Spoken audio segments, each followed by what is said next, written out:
নিজের একান্ত ব্যক্তিগত কথা নিজের কাছেই রাখুন। ভরসার হাতটা যতই বিশ্বস্ত হোক না কেন, স্বার্থের আঘাত পেলে মানুষ রূপ বদলাতে একটুও সময় লাগে না। তাই নিজের গোপন কথা যতই কষ্ট হোক নিজের কাছে লুকিয়ে রাখুন।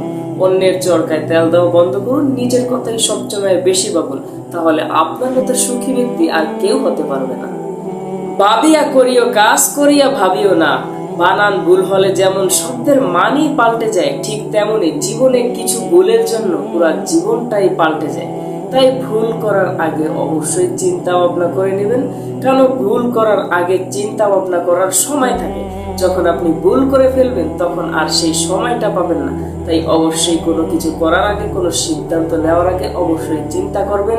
যদি আপনি না পারেন তাহলে অভিজ্ঞদের সাহায্য নেবেন। আর সময় থাকতে ভাবুন, এটা আপনার অনেক কাজে আসবে।